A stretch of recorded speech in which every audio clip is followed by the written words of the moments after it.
Welcome back to the Data Protection Diaries. Welcome back to the vlog. In today's video, we are going to be talking again about something that we get quite a lot of questions about, and that is in terms of having a DPO within your organisation. Who does that person report to? How does that reporting structure work?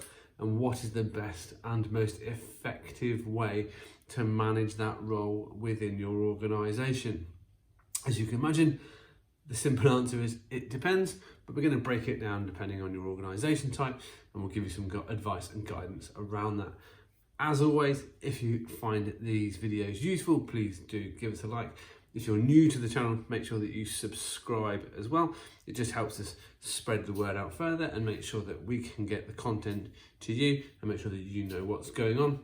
If you have any questions, obviously comment them down below as well. But for now, let's get on with the video. One of the key roles of a regulatory appointed DPO, so DPO that's been appointed under the GDPR, is that they have to be able to act as an independent. Now, this causes a number of issues depending on who you appoint to the role and how you want to structure that role. But in this video, we're not going to talk about who is best placed to be a DPO. We're going to work on the basis that a DPO has been appointed and how do you give the individual the right reporting structure so that from an organisational perspective, you can manage and observe their activity and get the best out of them. As I said at the beginning, there is a huge amount of this that is quite simply, it depends, and that's very often a phrase that you'll hear from data protection practitioners, and I know it's frustrating, I know it's annoying, but it really does depend on the organisational structure, the systems and the processes that are in the place where the DPO is operating. In my experience, there tends to be two ways of effective working in a data protection officer with the role and having the right structure in place. The first structure tends to exist more in large scale organizations. So we are not talking about small and medium enterprises. We are talking about big multinational organizations or organizations with in excess of, let's say, 200 to 300 employees. Now, in those kinds of organizations, you tend to have a compliance and governance structure built within the business. So you tend to already have compliance functions, you may well have governance and risk functions, and you may well more likely to have committees supporting those functions. Very often, the larger the company gets, you tend to find that actually the business risk register and business risks as a whole tend to fall with the CFO or the chief financial officer or the finance director. Obviously, because that's the person that holds the money, it makes sense that that's the person that calls out business risks and identifies and mitigates the things that are going to bring the business harm from either a financial or regulatory perspective. This creates a very natural channel for the DPO to start moving in towards when they're trying to report on how the business is operating and giving advice and guidance on the things that they should be fixing or the risks that are bringing them some concerns. Now, one of the best ways that we've ever seen to do this, and I've ever operated in this kind of environment, is actually by having access to an audit and risk committee. Now, in larger organisations, again, if you have an audit and risk committee, that committee tends to involve non-execs. There'll be a chairman of the audit and risk committee, and the committee itself is providing an independent function by looking over the organisation, looking at how the organisation is operating, and then providing advice and guidance and insights on what it thinks the business should be doing from a non-specifically commercial operational perspective.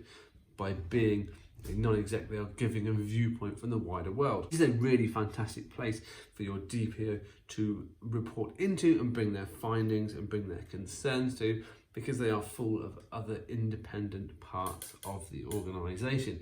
So if possible, that's a great place to take that reporting information, take those metrics and controls from your DPO and allow them to present too. Obviously, in smaller organisations, if you are in a small to medium enterprise, having that kind of reporting structure or that kind of environment just isn't going to be possible. You know, if you're in an organisation of 5, 10, 15, 20, 50 people, then obviously you're not going to have those kinds of compliance structures. What you can do, however, is ensure that you have appropriate engagement spread throughout the business. So if you are going to appoint a DPO, they need to be able to know that there is somebody they can talk to if they have any particular concerns, be that a specific director or the CEO or a manager of some kind. Having that ability to know there is a framework for them to follow and somewhere they can go and report their concerns to is incredibly important. The challenge that you're always going to have here when you're operating as a DPO or you're operating in a DPO as a service function is that in much smaller organisations, very often the final point of contact or the point where you need to raise concerns to is the business owner. And the business owner may not want to hear what is being said. They may not like the commercial implications. They may not want to accept the risks that are being presented to them as a concern, and they may want to dismiss those things and carry on doing what they're doing anyway. And that's just one of those things that as a DPO you have to learn to be able to manage and understand and respect the fact that you are there in an advisory capacity to give the best advice that you can, but it remains down to the organisation and the data controller whether or not they want to take action on that. If you're in a mid-tier sized organisation, so let's say 100 to 500 employees, then you may find actually that it is much better to implement back into that sort of compliance or governance structure, have a data protection forum where these issues and these risks can be raised. And that forum would usually be attended by senior managers from around the organisation who have an understanding of how the operational risks are embedded within the organisation. One of the benefits of that is that those operational managers really usually don't want to be too involved in the day-to-day management of those risks and activities, which presents an absolutely perfect opportunity to introduce something called data protection champions. Now, data protection champions are lower level individuals who have a clear technical and organisational understanding of how the processes work in their particular department, but don't necessarily have the management seniority to drive those changes or to make business focused decisions or operational decisions, which is why you have the next level up, that senior management function within the forum itself. But that forum can be fed by those champions, it can be fed information, it can be fed metrics, and it can be fed insights, which can then be rolled up into the forum, which then create the opportunity for the DPO to have greater oversight of what's going on with the organisation, and also again gives them the opportunity to provide any information, reporting metrics that they have found from around the business into a forum where those things can actually be actioned. It's very different in all different types of organisations how to get that level of reporting and that line of reporting through from the DPO.